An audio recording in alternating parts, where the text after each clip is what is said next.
Morning আমার দিদি বোনেরা এবং বন্ধুরা, তোমরা সবাই কেমন আছো? আশা করি তোমরা সবাই ভালো আছো। ঠাকুরের কৃপায় আমিও বেশ ভালো আছি। সকালবেলা ভগবানের কাছে প্রার্থনা জানাই, ভগবান যেন তোমাদের মন সবসময় খুব খুশিতে ভরিয়ে রাখে। আজকে হলো শনিবার, এখন বাজে সকাল 7টা। অন্যান্য দিনের মতো ঘরের বাসি কাজ শেষ করে আমি চলে এসেছি এখন কিচেনে। আজকেও আমি চলে এসেছি এক নতুন ব্লগ নিয়ে। আশা করি অন্যান্য দিনের মতো আজকেও তোমাদের এই ব্লগটা ভালো লাগবে। একদিকে আমি বেগুন ভাজতে বসিয়ে দিয়েছি, আর এদিকে তেলের ওপরে ফোড়ন দিয়ে শুকনো লঙ্কা দিয়েছি। তারপর আলুটাকে আমি ভালো করে নাড়াচাড়া করে ভেজে নিচ্ছি। আর এদিকে আমি গ্রেটারে লাউটাকে গ্রেট করে রেখেছি। গ্রেটারে গ্রেট করে রাখলে খুব তাড়াতাড়ি যেমন রান্নাটা হয়ে যায়, তেমনি রান্নার টেস্টও ভালো হয়, তেমনি গ্যাসও বাঁচে এবং সবজিটা খুব তাড়াতাড়ি হয়ে যায়। একদিকে যেমন গ্যাসও সাশ্রয় হবে এবং টাইমও বাঁচবে। লাউয়ে সব রকম মশলা দিয়ে দিয়েছি, ধনে গুঁড়ো, হলুদ, লঙ্কা গুঁড়ো সব কিছু দিয়ে পরিমাণ লবণ দিয়ে ওটা ঢাকা দিয়ে রেখে দিয়েছি। ওটা আস্তে আস্তে হবে। এদিকে আমি নিম পাতাকে গুঁড়ো করে রেখেছিলাম, বেগুনের উপরে ছড়িয়ে দিয়ে ওটা নামিয়ে নিলাম। আর এদিকে আমি উচ্ছেটাকে কেটে কালকের জন্য ফ্রিজে স্টোর করে রেখে দিচ্ছি। একদিকে সবজি বসিয়ে যে টাইমটা আমি ফাঁকা পাই, ওই টাইমটুকু আমি একেবারে নষ্ট করি না। সকালবেলা প্রত্যেকটা মিনিট কাজে লাগাতে পারলে আমার খুব সুবিধে হয়, কারণ প্রত্যেকটা ধাপে ধাপে আমার কাজ থাকে। প্রথম ধাপ সকালবেলার বাসি কাজ, সেকেন্ড ধাপ রান্না, তারপর থার্ড ধাপ হচ্ছে বাচ্চাদের কাজ, ফোর্থ ধাপ হচ্ছে ঠাকুরের জন্য রান্না করা। ওই জন্য আমি প্রত্যেকটা মিনিটেরই দাম দিয়ে চলি। সময় তো আর আমার জন্য দাঁড়িয়ে থাকবে না, সময় কিন্তু তার নিজের গতিতে এগিয়ে চলবে। আমি যদি সময়ের সাথে সাথে তাল মিলাতে না পারি, তাহলে আমার ঘরের কাজগুলো আর হবে না, তখন ঘরের নানান সমস্যার সৃষ্টি হবে। ঘরের কাজ করতে আমার খুব ভালো লাগে, কিন্তু মাঝে মাঝে মনে খুব কষ্ট পাই, কারণ কিছু মানুষ ভাবে ঘরের কাজ না করে অফিসে যদি চাকরি করতো তাহলে ভালো হতো, ঘরে কিছু টাকা আসতো। ওদের কাছে ঘরের সমস্ত কাজ বলতে ওই তো রান্না করা, বাসন মাজা, ঘর পরিষ্কার আর ওই বাচ্চাদের যত্ন নেওয়া, ওটা কোনো কাজের মধ্যে পড়েই না। ওই সব কাজ করে অনেক শিক্ষিত মেয়ে আছে যারা চাকরি করে অনেক টাকা ইনকাম করছে। হাউসওয়াইফ হয়ে কি কিছু লাভ আছে? বেকার, সব বেকার কাজ, এগুলো কোনো কাজের মধ্যে পড়েই না। এই কথাগুলো শুনতে হয়। পড়াশোনা করে যদি কিছু টাকা ইনকাম করতে না পারলে, তাহলে এইসব মানুষ সম্মানের যোগ্য না। ভালোবাসা পাওয়া তো দূরের কথা, সারাদিন কাজের শেষে দুটো মিষ্টি কথাও শুনতে পাওয়া যায় না। জানি না কি করলে আর কত করলে মানুষের মন জয় করা যাবে। তাই আমি এখন বুঝতে পেরেছি, সংসারের জন্য যতই করি না কেন, নিজের বলতে কাছের মানুষের কখনোই মন পাওয়া যাবে না। তাই নিজের মতো করে সারাদিন কাজ করতে থাকো আর চুপ করে থাকো। এইসব নিয়ে যত বেশি ভাববো তত বেশি কষ্ট পাবো। যেটুকু পেয়েছি ওটা নিয়েই খুশি থাকবো। আর সন্তানরা তো আছে, ওরা এখন ছোট, বুঝতে পারে না মায়ের মনের কষ্ট, কিন্তু ওদের সাথে কথা বললে সব কষ্ট ভুলে যাই।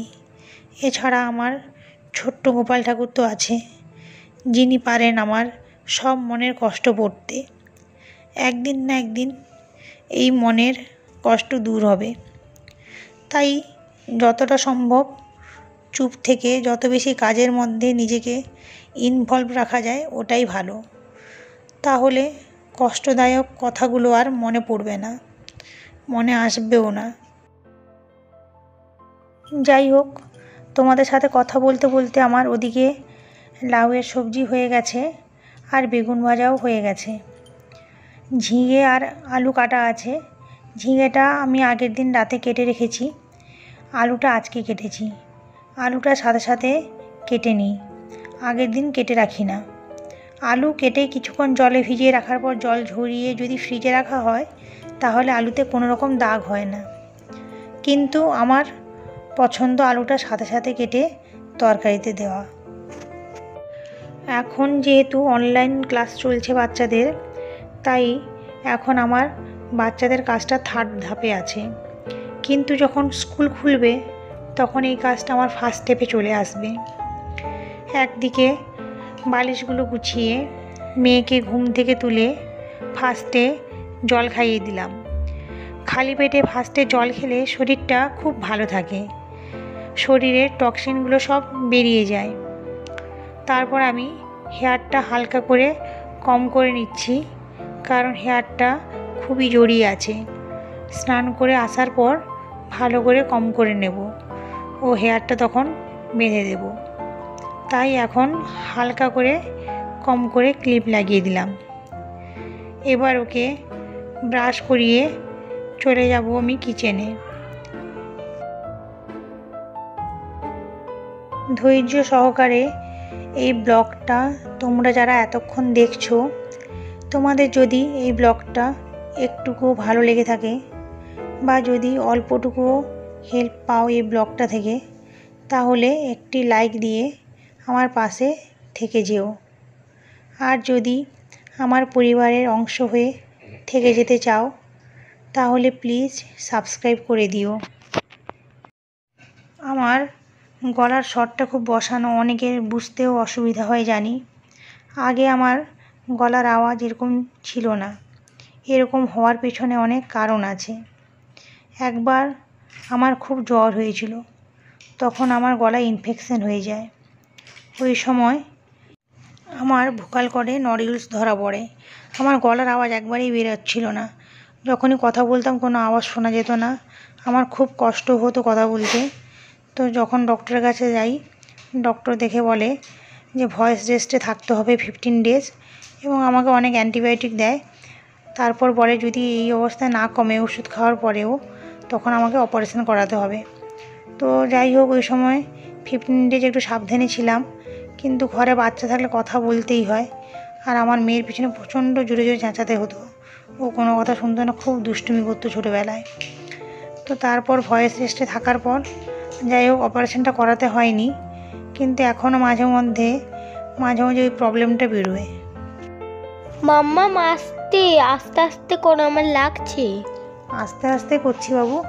চুলটা তুই যেভাবে জট ফেলেছিস, তোকে বলি চুলটা বেঁধে রাখবি না, তুই শুনিস না। কালকে কি সুন্দর করে বেঁধে দিলাম, তুই চুলটাকে খুলে রেখে দিলি। আর দেখ কী অবস্থা হয়েছিল। ভাইয়া কালকে কেক লাগিয়ে দিয়েছিল না আমার চুলে, তাই জন্য চুলটা এরকম খারাপ হয়ে গেছে। আমি তো ওটা বুঝতে পেরেছি, ওই জন্য তো ধুয়ে নিয়ে এলাম চুলের ওই জায়গাটা।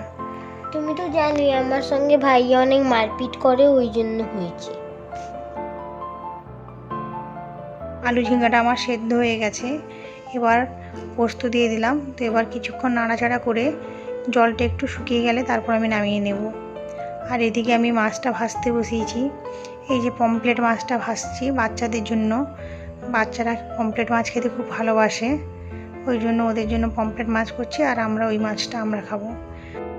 ওইদিকে মাছ ভাজা আর ঝিঙ্গার তরকারি হচ্ছে, আর এদিকে এসে আমি কাপড় কাচার জন্য কাপড়গুলো ওয়াশিং মেশিনে দিয়ে দিলাম। তোমরা দেখেছো রান্নার শুরুতে আমি কড়াইতে গরম জল করেছিলাম লবণ হলুদ দিয়ে, এই ফুলকপিটা সিদ্ধ করে আমি রেখে দেবো বলে। আজকে ফুলকপি করব না, কালকে করব। এখন ফুলকপিতে খুব পোকাও হচ্ছে দেখছি এই গরমের জন্য, তো একটু গরম জল করে সিদ্ধ করে নিলে পোকাগুলোতে মরে যায় আর ফুলকপিটা ভালো পরিষ্কার হয়ে যায়। ওইদিকে মেশিনে কাপড়টা দিয়ে আমি বাচ্চাকে খাওয়াতে চলে এসেছি। বাচ্চা ওই আঙুর দিয়ে একটু খেতে ভালোবাসে, শশাও খেতে ভালোবাসে, সবজি একবারেই খেতে চায় না, তাই যেটা দিয়ে খেতে ভালোবাসে ওটা দিয়ে ওকে খাইয়ে দিই। আর এখনও বায়না করছে ওর সাথে খেলা করতে হবে, খেলতে খেলতে খাবে। যাই হোক, খেলার বাহানায় ওকে পুরো খাবারটা খাইয়ে দেব, ওর খাওয়া হয়ে যাবে, পেটও ভরবে। খেলার ছলে ওকে এইভাবে পড়িয়ে দিই নাম্বারস, কালার্স। তারপর আমি ছোটদের পোয়েম বলতে থাকি, ও মন দিয়ে শুনতে থাকে। তারপর তাকে জিজ্ঞেস করি, তখন ও বলতে থাকে। এইভাবে খেলতে খেলতে পড়ালে বাচ্চারা খুব মজা পায়, খুব ভালো মনেও থাকে। আমার ছেলে এইভাবে পড়তে বেশি ভালোবাসে। আবার কখনো স্ট্যান্ডিং লাইন ড্র করে বলি, তোর 5 ললিপপ আছে, আরও 2 স্ট্যান্ডিং লাইন দিলাম, দিয়ে বললাম আর 2টো ললিপপ দিলাম, তাহলে কত হলো? এইভাবে বললে খুব সহজে অ্যান্সার দিয়ে দেয়। এখন দেখি খুব ভালোভাবে অ্যাডিশন শিখে গেছে। আবার সাবস্ট্রাকশন মানে বিয়োগের সময় বলি তোর সাথে 10 ক্যান্ডি ছিল, দিদি 2টো ক্যান্ডি নিয়ে নিয়েছে, সব কিছু ড্র করে ওকে বোঝাই, তো দেখি ও সেটাও ভালোভাবে অ্যান্সার দিয়ে দেয়। যাই হোক, এইভাবে পড়ালে দেখছি বাচ্চারা খুব ভালোভাবে ক্যাচ করতে পারে ও ইন্টারেস্টও পায়, তখন ও নিজের থেকেই করতে লেগে যায়। এরকম আরও কিছু অনেক সহজ উপায় আছে যেভাবে আমি বাচ্চাদের পড়াই। আমার ছেলে এখন greater than, less than, equal এগুলো খুব ভালোভাবে শিখে গেছে। এইসব জিনিস আমি ক্রোকোডাইলের ইমেজ দিয়ে বুঝিয়েছি। যাই হোক, এই খেলার সাথে পড়তে পড়তে ওর খাওয়াও হয়ে এসেছে। আমি সব টেবিলের ওপর নিয়ে চলে এসেছি মাছের ঝোল, লাউয়ের সবজি, বেগুন ভাজা, আলু ঝিঙ্গা পোস্ত। ওদিকে কাপড়গুলো শুকিয়ে আমি আমার বাচ্চাকে স্নান করিয়ে নিয়েছি, এবার ওকে জামা পরাচ্ছি, তারপর যাব গোপাল ঠাকুরের ভোগ বানাতে। গরমটা যেন দিনে দিনে খুবই বেড়ে চলেছে, গরম কমার নামই নেই, বৃষ্টিরও দেখা সাক্ষাৎ নেই, কবে যে বৃষ্টি হবে কি জানি। হয়ে গেছে, আর আমি মাথা মুছবো না, আমাকে ছেড়ে দাও। আবার দুষ্টুমি করে, এখানে চুপ করে দাঁড়া, সবসময় দুষ্টুমি করছে, পালিয়ে যাচ্ছে। চল মুখে ক্রিম মাখবি, চল। না আমি কি ক্রিম মাখবি না? না না না, তোর তো এটা ফেভারিট ক্রিম। এটা না আমি একা একা নিজে হাতে নিয়ে মাখি, কিন্তু তুমি আমাকে দিবে না। এই তো দিচ্ছি না। দাও। হ্যাপি? হুম। কি করবি এবার? এবার লুকিয়ে লুকিয়ে করো। লুকিয়ে লুকিয়ে করবি? হুম। কি করবি? নচে সোজে মাখবো। সব জায়গায় মাখবি? হুম। এই আমার দেখো মাম্মা, আমি কত সুন্দর করে ক্রিম মাখছি। কি করছিস তুই বাবু? এটা ক্রিম মাখছি। কি মাখছ? হুম। এ বাবা, একটু লেগে আছে তো এদিকে। এবার মুখটা দেখি তো কেমন দেখাচ্ছে, দেখি। এটা কি হচ্ছে, চোখের কায়দা? এর জন্য পায়েস বানিয়ে নিয়ে চলে এসেছি ঠাকুরকে খাওয়াতে, ছোট্ট গোপালকে খাইয়ে দিচ্ছি। তো আজকের ব্লগটা আমি এখানেই শেষ করছি বন্ধুরা। যদি আমার এই ব্লগটা তোমাদের ভালো লাগে তাহলে প্লিজ লাইক করে সাবস্ক্রাইব করে দিও। আজকের মতো চলি বন্ধুরা, টাটা।